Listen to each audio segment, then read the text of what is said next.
Doctor Sachin, खान-पान संबंधित कुछ और प्रश्न हैं जो हमारे दर्शक आपसे पूछना चाहते हैं। नमस्कार जी, मैं भूप सिंह हरियाणा से। मेरा प्रश्न आपसे ये है, आप कहीं ब्याह शादी या त्योहार पर किसी के घर जाते हैं, वहाँ कुछ खाते नहीं है, इससे अगले को बुरा लगता होगा, क्या यह आपका व्यवहार उचित है? डॉक्टर साहब, एक बात और ऐड करना चाहूँगा इनके प्रश्न में। मैं ये भी सुना है मैंने कि आप या संस्था से जुड़े हुए लोग किसी और के हाथ का बनाया हुआ भोजन नहीं खाते हैं। ये क्या कारण है? देखिए, इस बात का उत्तर मैं इस तरह से देना चाहूँगा कि आपके घर यदि कोई मेहमान आया जी, उसको डायबिटीज़ की बीमारी है जी, और उसको डॉक्टर ने कह रखा है कि भाई आपको मिठाई नहीं खानी है, जी, और आपने उसके लिए खास मिठाई बनाई है, जी, तो वो आपके घर जब आता है और मना करता है तो आपको बुरा लगता है। आपकी तरफों से नहीं जीत पाएंगे। क्योंकि देखिए, उसको वो तो कहता है कि भाई मैं तो खा सकता हूँ पर डॉक्टर ने मना किया है खाने के लिए। तो उसी तरह देखो, जब भी हम किसी एक मार्ग पर निकल पड़ते हैं तो वहाँ पे कुछ धारणाएं होती है, कुछ वहाँ के नियम होते हैं, कुछ दृढ़ता स्वयं में लानी पड़ती है।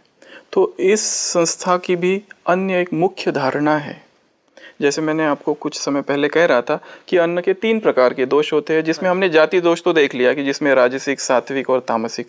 एक दूसरे प्रकार का भी दोष है अन्न का, जिसे कहा जाता है आश्रय दोष। अभी ये जो दोष है, इसमें ऐसा है कि जो व्यक्ति जो पैसा आ रहा है, किस कमाई से ये पैसा आ रहा है, उसका भी, जैसे किस प्रोफेशन से, मतलब कोई 2 नंबर की कमाई कर रहा है, कोई और दूसरा गलत काम कर रहा है, अनैतिक कार्य कर रहा है, उस तरह से वो पैसा है और उससे वो भोजन बनाया जा रहा है, तो जो व्यक्ति वो अन्न खाएगा उस पर प्रभाव पड़ेगा जी। ये आश्रय दोष में तो ये एक बात है। या फिर ऐसा कोई व्यक्ति है, मैं हूँ सपोज, और मैं किसी दूसरे पर आश्रित हूँ और वो जो व्यक्ति कमाता है वो अनैतिक तरीके से कमाता है जी। और वही अन्न मैं खाता, तो उसका भी मुझ पर प्रभाव पड़ेगा जी। और इसी में आश्रय दोष में एक तीसरी एक बात है कि किस मनस्थिति में व्यक्ति भोजन बना रहा है। मतलब व्यक्ति जो भोजन बना रहा है उसके मन के वाइब्रेशंस भी उस भोजन में जाते हैं और वही वाइब्रेशंस खाने वाले के मन पर प्रभाव करते हैं। और तीसरा जो दोष है वो होता है निमित्त दोष, मतलब कितना साफ सुथरा हो, रसोई कितनी साफ सुथरी हो। आप देखो कि एक ज़माने में जो लोग भोजन बनाते थे उनको महाराज कहा जाता था। हाँ, आपने सुना होगा महाराज आए हैं। तो ये महाराज अर्थात क्या? महाराज अर्थात वो जिसका अपनी कर्मेंद्रिया जिसकी वश में हो। क्या बात। तो इसीलिए उसको महाराज कहा जा सकता। और ये जो महाराज थे वो जब रसोई घर में जाते थे तो वो एक ऐसा वस्त्र पहनते थे जो कि सिला हुआ ना हो, वो एक स्पेशल उनका क्लॉथ्स होता था उसके लिए, भोजन बनाने के लिए। और एक बार वो किचन में चला गया कि वापस वहां से बाहर नहीं आता था जब तक कि भोजन पूरा ना हो जाए। मतलब ये है कि साफ सुथरा। और दूसरा, आपने कुछ ऐसे संप्रदाय भी सुने होंगे जैसे वल्लभाचार्य का संप्रदाय है, जैसे रामानुजाचार्य का संप्रदाय। उसमें एक शब्द आता है स्वयं पाक जी। मराठी में कहते हैं स्वयं पाक, अर्थात रसोई को ये दूसरा शब्द है स्वयं पाक। पाक मतलब भोजन, पाक शास्त्र मतलब भोजन बनाने का जो शास्त्र है। स्वयं पाक अर्थात स्वयं पाकी, सेल्फ कुक जी, मतलब जो खुद अपने लिए भोजन बनाते हैं।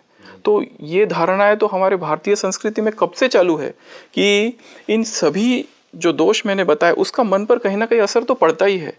अभी आपने जो बात कही कि भाई हम लोग बाहर का नहीं खाते, अगर वैज्ञानिक तरीकों से भी देखा गया है इसका, तो देखो बाहर का जो भोजन है, बाहर का जो होटल्स में, उसमें न जाने कितने कौन से केमिकल्स है, कौन सा पानी उसमें यूज़ किया गया है और कितनी बीमारियां उससे होती है बाहर का। और ये भी है कि जैसे भोजन बनाने वाला जो व्यक्ति है, अगर योगी है, कोई पवित्र है, शुद्ध विचारों वाला है, आप देखोगे कि आपके पास अगर 3 प्रकार के अन्न रखे गए, एक है मंदिर का प्रसाद जी, एक है घर का बना हुआ और एक है हलवाई की दुकान का, तो आप इसमें अंतर बता सकते हैं कि जो मंदिर का भोजन है कौन सा अच्छा है? वही अच्छा है। क्यों? क्योंकि बड़ी श्रेष्ठ भावनाएं उसके साथ बनी हुई है। हाँ, अच्छा, दूसरे नंबर पर अच्छा है घर का है, क्योंकि माँ ने बनाया है, अपने बच्चों के लिए बनाया। और जो हलवाई का बनाया वो भोजन है, जो मिठाई है, उसमें क्या है? प्रॉफिट। वही देख रहे हैं ना, उसका इंटेंशन क्या है। तो ये बहुत सारी चीज़ें यहाँ मैटर करती है। तो इस संस्था में जो मुख्य धारणा है भोजन की, उसी व्यक्ति के हाथ का भोजन खाए जो कुछ धारणा वाला है, जो इस पथ पर निकल चुका है, जिसने प्यूरिफिकेशन को अपना लक्ष्य बनाया है, राजयोग की जो साधनाएं कर रहा है, जिसका चित्त शांत हो गया है, मन पवित्र हो गया है और परमात्मा की याद में बना रहा है। सबसे मुख्य बात तो क्या था। और जैसे मैंने कहा, एक आपने सुना होगा रसोई को चौका भी कहा जाता है भारतीय संस्कृति में। तो चौका मतलब कुछ 4 बातें। तो यही बातें कुछ घुमा के यहाँ आती है कि भाई ये भोजन किस पैसे से बन रहा है जी, भोजन में अपने आप में कुछ जाति दोष तो नहीं है, कौन से प्रकार का भोजन है वो, तीसरा जो बना रहा है उसकी मनस्थिति क्या है, और चौथा जो खा रहा है उसकी मनस्थिति क्या है। मतलब भोजन बनाने के लिए, जैसे गीता में भी लिखा है कि जो भोजन बिना अर्पण किए खाता है वो तो जैसे चोर है। जी, जी, तो अगर हम अर्पण भी करते, अभी देखो भगवान तो अभोक्ता है, अर्पण हमको हमारी भावनाएं करनी है, भोजन तो एक निमित्त है। तो इस तरह से ये सारी बातों को अगर मिलाया जाए तो मुझे लगता है इस प्रश्न का उत्तर इसमें आ जाता है। जी, जी, जी। मैं समझता हूँ डॉक्टर सचिन ने जिन उदाहरणों के माध्यम से हमें इस बात की स्पष्टता दी है, हम समझ सकते हैं कि इसमें अपमानित महसूस करने वाली तो कोई बात ही नहीं है, क्योंकि ये धारणाओं की बात है, ये परहेज की बात है। अगर दर्शक कुछ और प्रश्न पूछना चाहते हों इसी से संबंधित तो पूछ सकते हैं। मैं प्रयागराज बेंगलोर से हूँ। मैं हॉस्टल में रहकर पढ़ाई करता हूँ और मुझे हॉस्टल का खाना खाना पड़ता है। क्या मैं इस तरह से इस संस्था में जुड़ सकता हूँ? बहुत अच्छा प्रश्न पूछा भाई जी ने।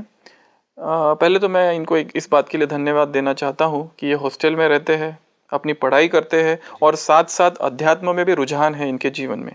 तो ये बात के लिए तो मैं आपको मानता हूँ। परंतु आपने जो मुद्दा उठाया है कि स्टूडेंट लाइफ में क्या किया जाए जी, भोजन के बारे में, जी, तो जी। देखिए, स्टूडेंट लाइफ का मेन उद्देश्य तो पढ़ाई होती है और जो भी पढ़ाई है उसमें कंसंट्रेशन की बहुत ज़्यादा आवश्यकता होती है और समय भी बहुत कम होता है इनके पास, क्योंकि बहुत सारी चीज़ें करनी होती है।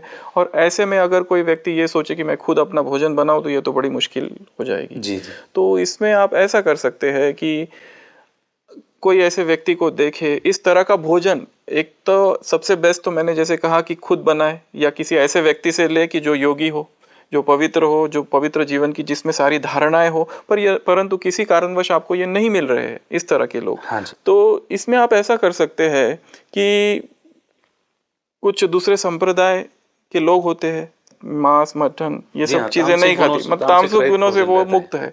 तो अगर ऐसी कोई आपको माता मिल जाए जो आपके लिए भोजन बना सके, आपको टिफिन दे सके, जी, जी, तो आप जरूर इस तरह के प्रयत्न कर सकते हैं। जी, या फिर आपकी ही जो हॉस्टल का जो किचन होगा वहीं पर आप उनको कह सकते हैं कि आपके लिए थोड़ा अलग भोजन बना दे, कि जिसमें भाई वो प्याज लहसुन न डाले। अगर आपको कोई माता ऐसी नहीं मिल रही है तो वही आपका जो हॉस्टल का ही जो कैंटीन है उसी से थोड़ा आप भले उसको थोड़ा अलग से पैसा देना हो, वो दे के आप अलग अपने लिए अलग बना सकते हो। और दूसरी महत्वपूर्ण बात इसमें ये है कि जो भोजन की थाली आपके सामने आती है, पहले तो उसको परमात्मा को अर्पण करें। दूसरा, बड़े ही उसके लिए जैसे हम शुक्रगुजार रहे भगवान के कि भगवान ने हमें ये भोजन दिया। हाँ जी। और अपनी ही जैसे हम अपने ही स्वमान में स्थित हो जाए, जैसे कि हम संकल्प करें कि मैं परम पवित्र आत्मा हूँ। हाँ मेरे नयनों से, भ्रुकुटी से, दृष्टि से पवित्रता के वाइब्रेशंस इस अन्न में जा रहे हैं। और भोजन करते हुए बड़े मौन और शांत चित्त होकर भोजन करें।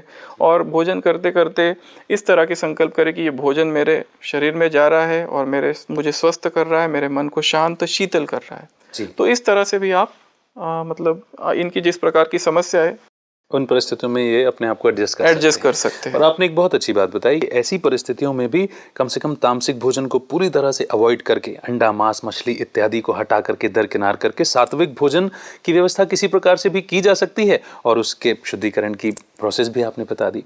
और मैं समझता हूँ कि सैनिक, खिलाड़ी, पुलिस, इस तरह के प्रोफेशन से जुड़े हुए लोग भी इस विधि को अपना सकते हैं। हाँ जी, जैसे इंग्लिश में भी एक कहावत है, where there is a will there is a way. अगर जहाँ चाह है वहाँ राह है। अगर कोई व्यक्ति दृढ़ संकल्प कर ले तो जो चाहे वो पा सकता है। और जिस प्रकार के आपने प्रोफेशंस बताए, इस तरह के कई सारे प्रोफेशंस के लोग हमारी संस्था से जुड़े हुए हैं, उन्हें भी इसी तरह की समस्या आती है। परंतु जब हमारे अंदर दृढ़ संकल्प होता है तो हम कुछ ना कुछ करके मार्ग हमारे सामने आ ही जाता है। जी जी जी। तो ये तो बस हमारे संकल्पों की बात है, हमारे दृढ़ संकल्प की बात है। जी। और संस्था का ही स्लोगन है, दृढ़ता ही सफलता की चाबी है। दृढ़ता ही सफलता की चाबी। बड़ा अच्छा लगता है। जी जी जी। बहुत बहुत शुक्रिया अदा करेंगे आपका डॉक्टर सचिन। बड़े ही वैज्ञानिक और आध्यात्मिक धार्मिक पहलुओं को बताते हुए आपने विस्तार पूर्वक संतोषजनक हमें उत्तर दिए। और खान पान की धारणाओं से संबंधित जो भी दिक्कतें हमें आती थी, जो भी दुविधाएं हमें थीं, उनका समाधान इस कार्यक्रम के माध्यम से हमें प्राप्त हुआ है। मैं समझता हूँ इस संस्था से जुड़ने में हमें कोई परेशानी नहीं आनी चाहिए। आप अपना बहुमूल्य समय निकाल करके हमारे बीच में आए, आपका बहुत बहुत धन्यवाद। दोस्तों, खान पान हमारे जीवन का एक बहुत ही महत्वपूर्ण अंग है। खान पान से संबंधित काफ़ी सारी दुविधाएं हमारे मन में थी। हम ब्रह्मा कुमारी संस्था से जुड़ना चाहते हैं, सात्विक जीवन जीना चाहते हैं, तो सात्विक अन्न तो अपनाना ही होगा। और तब तो ये हमारे लिए बहुत आसान हो जाता है जब हमने सात्विक भोजन को अपनाने के सारे गुण समझ लिए हों और तामसिक भोजन के सारे दोष हमारी समझ में आ गए हों। आज के इस कार्यक्रम के जरिए हमने खान पान से संबंधित विषयों पर चर्चा की। कार्यक्रम की अगली कड़ी में कुछ और धारणाओं से जुड़े विषयों पर चर्चा करेंगे। तब तक के लिए दीजिए इजाजत, रखिए अपना बेहतर ख्याल। नमस्कार। अधिक जानकारी के लिए संपर्क करें naisuch.gws@gmail.com या कॉल करें 9414006944 या 9414032365।